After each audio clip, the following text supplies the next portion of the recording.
Hello, friends, and thank you for joining me for the premiere of the brand new teacher planner line that is now available at lightspanneraction.co. I'm so excited about this release. I'm really excited to show you these planners, so I'm going to just dive right in. Let's get down to it. Here is what you want to know. They will be available in 3 sizes: Happy Planner Classic, A5 rings, and brand new letter size. Available both dated and undated, available both printed and printables, and because I know planners cannot decide on this debate, there is a vertical and a horizontal weekly option. So I've got a little bit of something for everyone. I'm going to start by just diving into one of these planners because pretty much all of the bones of the planner stay the same no matter what version you are ordering. They've pretty much all been set up the same way. There's just some slight variances, which I will point out to you as we go along. But to start, if you're going to get a coil planner, it's going to look just like this. It will be on a black coil. It will have a nice cover. You'll be able to choose your cover art as part of it. And then the interior of the planner, this is the actual planning pages, will be on my regular beautiful buttery soft 32-pound paper. So let's get right into it. P.S. All of these designs that I'm about to show you have been designed with teachers in mind. Not just teachers in mind. In fact, they actually designed this pretty much. I asked a bunch of teachers, what do you want in a planner? And then I went to the computer and I basically made that. So all of the decisions that were made are teacher-based and with their guidance, because honestly, I didn't know what the heck I was doing otherwise. So to start, we get this nice long academic calendar. You go from July 2020 all the way to December 2021. So it is an 18-month calendar. It takes you all the way through the end of 2021. A great year at a glance. Then you've got an undated version of the academic calendar from July to June. And you've got 2 spreads of it. Now, the thought behind this is that you can use one for tracking birthdays in your classroom and another for tracking early dismissal days, or one for tracking different projects that you're doing in your classroom and another one for tracking parent-teacher conference days. I don't know, you can use them however you want. The whole idea is that it's super versatile and that you can set it up whichever makes sense for your schedule. So you get 2 of those, and you'll notice the right-hand header has been left blank so that you can fill it in with the information you are actually tracking on these pages. I wanted to give you as much versatility as possible.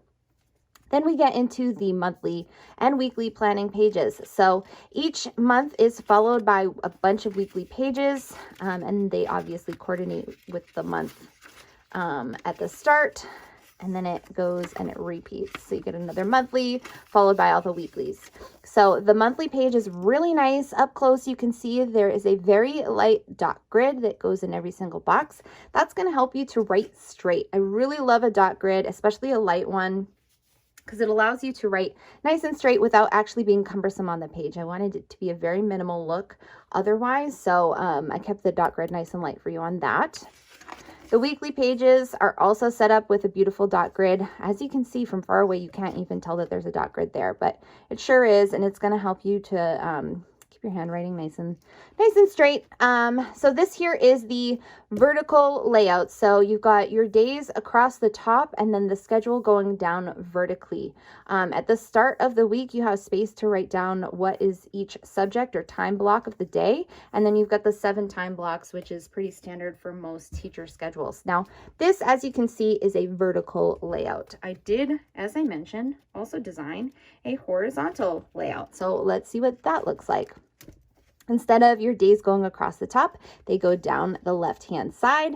Again, light dot grid. You do have space at the top of each time block to write either the time block or the subject, or however you want to keep track of each time block. That's totally up to you. On the horizontal version, underneath each date, there's space for taking notes. So if you want to mark down a student's birthday or early dismissal or anything there, you can put it there. On the vertical version, you've got space for notes at the top and bottom of your day. So maybe you're using here for dismissal stuff and up here for birthdays, or down here for detentions, whatever your teacher heart desires. So as I mentioned, this repeats for all of the months, of course, and it takes you all the way through June of 2021. May and June. Now, at the end of that, we get into the student tracking page. As you can see, I've got student tracker up at the top. You've got your columns or your rows, which are variegated in shading so that it's easy for you to see across the 2 pages. This is originally was going to be called the assignment tracking page, but upon reflection with a bunch of my teachers, they thought it might be smarter to call it a student tracking page. That way, if you didn't want to use it to track assignments, maybe you're tracking permission slips, there are various things throughout the year, you could kind of customize it that way. So there's 2 of these pages. So you get plenty of room for the full year. And that is followed by 2 sections that I kind of want to show you side by side. So the first section is the IEP at a glance page. This is definitely geared towards my high school teachers. Basically, the idea here is that you would write the student's name in the left-hand box. By the way, there's a dot grid on these pages too. You would put the student name in the left-hand box. If they had an IEP specialist that, worked with them, you could put their name in this header, and then any modifications or accommodations that are going on in your classroom that you want to track. You get 6 per page for 4 pages total, and that gives you 24 students that you can track their IEPs if needed. If you're in a elementary school setting, you may not be working with IEPs like this. It may be more of a special education schedule. So we've got the SPED schedule page, and here again, you would write the student's name on the left-hand column and then the schedule on the right-hand column. And what's great about this is if you have a student that gets pulled from your class for, let's say, from 11 to 11:45, and they get called for an early dismissal and they're not in your class, you can look at the SPED schedule and go, oh, they're not in my class because they're with such and such a teacher in this room, and that's where you can find them. It's a great way of keeping tabs on where the kids are going throughout the day, because it's a lot to take on. So again, 4 pages of that. You do get, I think you get 7 students on the SPED schedule, so you can track a little bit, a couple more students. And what's nice about this is I did put a graph page in between the 2 sections. So if you're going to use one section, but don't need to use the other section, you can just pull it right out of the planner without actually losing any pages. So that's why there's the graph page in between those 2 sections. And then speaking of graph pages, the remainder of this planner is graph pages. And I did that intentionally so that you have plenty of rooms for notes, lists, graphing, charting, whatever you want to use. Graph page is super duper versatile, and you've got about 50 pages of graph at the end of the planner. Now, as I mentioned, this comes in a dated and an undated version, so I would love to show you the undated version. But have I shown you the covers yet? I can't even remember. Before I show you the undated versions, let me show you the covers.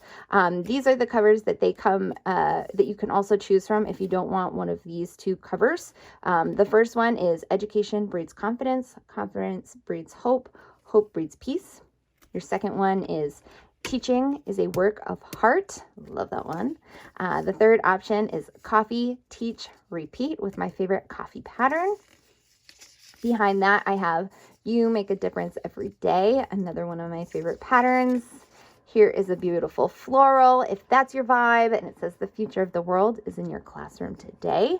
And then if you want to get some stuff personalized, well, I got you covered too. You can also get it personalized with your name, the name of your school, a favorite nickname, whatever you want to put there. You can put, honestly, I'll let you put anything. I'm not picky about customizations, but there is the space on these 3 patterns for customization. And here I've just got Mrs. Foster's name, and I love the buffalo plaid. So like I said, there's many cover options if you want to go with the coil. And the coil, by the way, is laminated on a 10 mil laminate, and it's a really sturdy metal coil, a black coil. And that is a $20 upcharge. It's $40 for the planner itself. If you want to get it coil bound, it'll be $60. Now let's get into the other sizes and the undated versions. First up, I'm going to show you the A5 size. I've got this in an A5 KTK. Here is the teacher planner in A5. This is the vertical version. So basically the biggest difference between the dated and the undated is, you guessed it, there's no dates. So instead of having that academic calendar that goes from 20 to 2021, it goes from blank to blank. You fill in the name of the month, and then you can write the days in underneath in each of these preset grid boxes. This is already undated, so I just continued to leave it undated. But here is what your monthly looks like when it's undated. No months at the top, no days filled in. Here's what your weekly looks like when it's undated.